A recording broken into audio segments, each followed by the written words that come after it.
You're watching South Asia Newsline, and here are the top stories we are tracking for you on Monday, the 17th of March.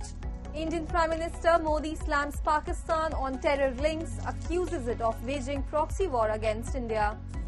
Teachers in POGB protest against Islamabad's discrimination and denial of rights. And Nepal Parliament erupts over monarchy debate amid growing support for reinstatement of king.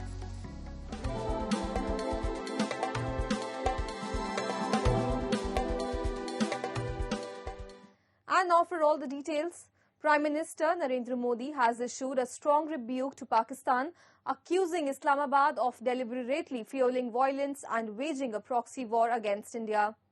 In a candid conversation with podcaster Lex Fridman, PM Modi voiced disappointment over Pakistan's persistent hostility despite multiple peace overtures. He also addressed India's relations with China and questioned the relevance of the United Nations in today's conflict-ridden world. A report. Indian Prime Minister Narendra Modi slammed Pakistan as he accused Islamabad of waging a proxy war against India.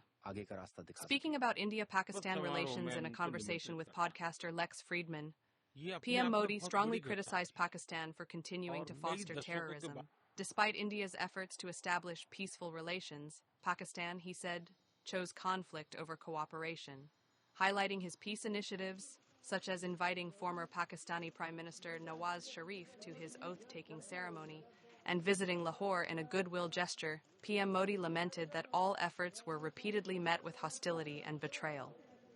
Every noble attempt at fostering peace was met with hostility and betrayal, he remarked. The Indian Prime Minister blamed Pakistan for deliberately fueling violence and exporting terror worldwide, citing Osama bin Laden's presence in the country as evidence. The world has recognized that terrorism and the terrorist mindset are deeply rooted in Pakistan. It stands as an epicenter of turmoil, not just for India but for the world, PM Modi added. अब दुनिया में कहीं पर भी terrorist की घटना घटती है तो कहीं न कहीं सूत्र पाकिस्तान जाकर के अटकते हैं। अब देखिए 9/11 इतनी बड़ी घटना घटी अमेरिका में, उसका मेन जो सूत्रधार था ओसामा बिन लादेन, वो आखिर में कहां से मिला? पाकिस्तान में ही शरण लेके बैठा था। तो दुनिया पहचान गई है कि ये प्रकार से आतंकवादी प्रवृत्ति, आतंकवादी मानसिकता, और वो सिर्फ भारत ही नहीं, दुनिया भर के लिए परेशानी का केंद्र बन चुका है। Speaking about relations with China, Prime Minister Modi acknowledged past tensions but emphasized the need to rebuild trust and cooperation. After his recent meeting with Chinese President Xi Jinping at the BRICS summit, PM Modi expressed optimism about restoring normalcy along the border. Slowly but surely, trust, enthusiasm, and energy will return, he stated, adding that cooperation between India and China is essential for global stability and prosperity. PM Modi also criticized the United Nations and its subsidiary bodies, calling them irrelevant amid rising global conflicts. He stressed that institutions like the UN are failing to fulfill their role as lawless elements around the world continue to act unchecked. The world is interdependent and every nation needs one another. The prudent choice for everyone is to let go of conflict and move toward cooperation, PM Modi asserted. Indian Prime Minister Narendra Modi on Monday held bilateral talks with his New Zealand counterpart Christopher Luxon, who is on a 5-day official visit to India. Both leaders agreed to further strengthen ties and signed a memorandum of understanding covering various sectors including trade and investment, defense and security, maritime cooperation, education and research, science and technology, agri-tech, space, mobility of people and sports. They also exchanged views on enhancing cooperation in the Indo-Pacific. Addressing the media, Prime Minister Modi said the two leaders held detailed discussions on various aspects of India-New Zealand bilateral relations and have now decided to give our defense and security ties a strong and strategic form. PM Modi further stated that both countries support a free, open and secure Indo-Pacific, emphasizing their shared belief in the policy of development over expansionism. During his press statement, PM Modi also expressed concern about extremist and separatist activities targeting India in New Zealand. He added that he trusts the New Zealand government will continue to assist in taking action against such activities. New Zealand Prime Minister Christopher Luxon, who is the chief guest at the 10th Raisena Dialogue, will deliver the keynote address at the event. During his visit, he is also scheduled to call on Indian President Draupadi Murmu at Rashtrapati Bhavan. Separatist militants drove an explosives-laden vehicle into a paramilitary convoy in southwestern Pakistan, killing at least 5 people and wounding more than 30, officials said on Sunday. The Baloch Liberation Army has claimed responsibility for the attack in Noshki district, Balochistan. Pakistan's Prime Minister Shehbaz Sharif condemned the attack, which comes amid a growing security crisis in regions bordering Afghanistan. The BLA had previously hijacked the Jafar Express on Tuesday in a remote Balochistan mountain pass, detonating train tracks in an attack that killed 31 soldiers and civilians, according to the military. The separatist Baloch Liberation Army, which claimed responsibility for Tuesday's attack, released a statement saying its fighters had escaped with 214 hostages and since executed all of them without giving any evidence to back that up. The separatist group released a statement in response to the army, saying it had killed all the hostages in its custody. Pakistani officials have accused the group of making exaggerated claims in the past. The BLA is the largest and strongest of several ethnic Baloch insurgent groups, which have been fighting for decades to win independence for the mineral-rich province, home to major China-led projects including a port and gold and copper mines. Teachers in Pakistan-occupied Gilgit-Baltistan are speaking out against years of neglect and broken promises. Denied rightful allowances and career upgradations, these educators are now demanding justice as frustration boils over. A report. In yet another display of neglect and discrimination by Islamabad, teachers in Pakistan-occupied Gilgit-Baltistan are raising their voices against the government's failure to provide rightful allowances and career upgradations. Despite years of dedicated service, these educators find themselves abandoned by the very system they devoted their lives to.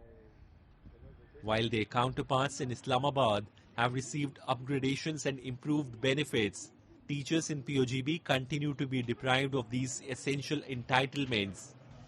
The lack of support has left teachers feeling abandoned and disillusioned.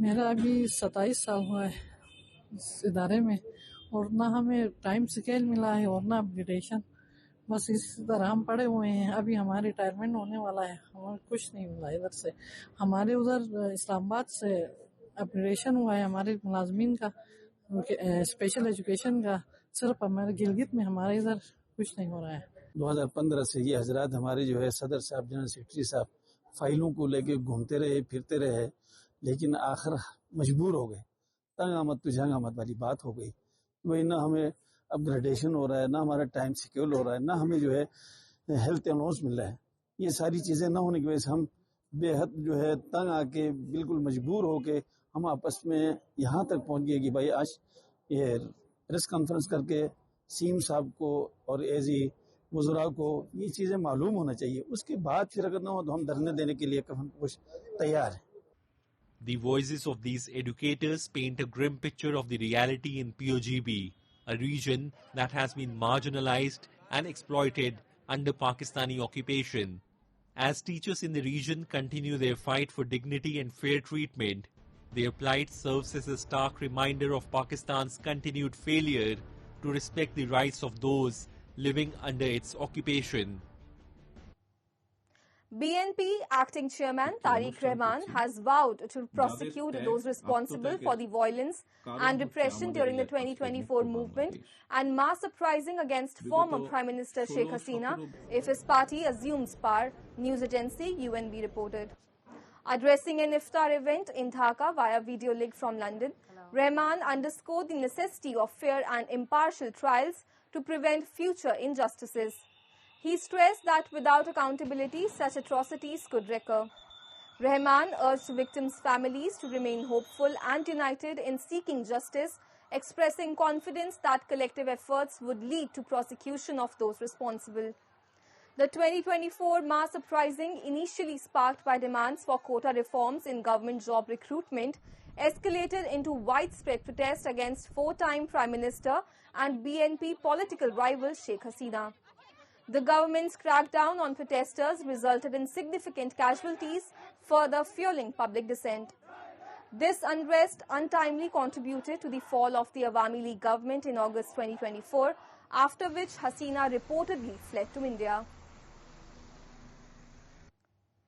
Prime Minister Narendra Modi is set to visit Sri Lanka early next month to finalize bilateral agreements reached during Sri Lankan President Anura Dissanayke's visit to New Delhi last year.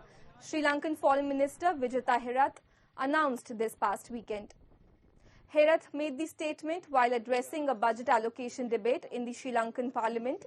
He emphasized that Colombo's diplomatic ties with New Delhi have been strengthened through sustained engagement. We have maintained a close relationship with our neighbor India.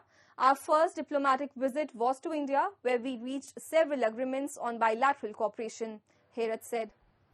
Foreign Minister Herath credited the National People's Power government's diplomatic stance for fostering positive ties with India. He highlighted India's ongoing development projects in Sri Lanka, describing them as key to improving infrastructure and energy sectors. We will remain neutral in our foreign policy without taking any sides while working to maintain national interest, he added, reinforcing Sri Lanka's commitment to strategic autonomy. This upcoming visit will mark Prime Minister Modi's fourth trip to Sri Lanka since 2015, reflecting India's proactive engagement with its island neighbor. During PM Modi's visit, both nations are expected to sign new memoranda of understanding to deepen cooperation. A key highlight of the visit will be the inauguration of the Sampur solar power project in eastern Trincomalee district. Nepal's House of Representatives witnessed a heated exchange on Sunday as lawmakers from ruling and opposition parties clashed over rising demands for the restoration of the monarchy. During a special parliamentary session, Raghuji Panta, a lawmaker from the ruling CPN-UML alliance, strongly criticized the monarchy and claimed that attempts to spread illusion and frustration in the country were gaining momentum, aided by the misuse of certain media platforms and social media. Lambasting the now defunct monarchy, Panta accused the former kingdom of being responsible for omitting the disputed territories of Lipulekh, Limpiadhura and Kalapani from Nepal's map. He credited Nepal's transition to a federal democratic system in 2008 for improving citizens' incomes and argued that efforts to reinstate the monarchy were futile. His remarks drew sharp objections from Gyan Bahadur Shahi, chief whip of the pro-monarchist Rashtriya Prajatantra Party, who defended his party's monarchist stance and questioned the legitimacy of Nepal's current political system. The developments in parliament come amid growing calls for the reinstatement of the monarchy in the Himalayan nation. On March 9, thousands of supporters gathered in Kathmandu to welcome former King Gyanendra Shah after his visit to Western Nepal. Nepal abolished its centuries-old constitutional monarchy in 2006 after King Gyanendra stepped down from the throne following a parliamentary vote that ended the 240-year-old Hindu monarchy. Since then, Nepal has had 13 democratic governments and growing frustration with the republic has emerged, with critics blaming it for economic struggles and widespread corruption. That's all in tonight's edition. We will see you same time tomorrow. Good night.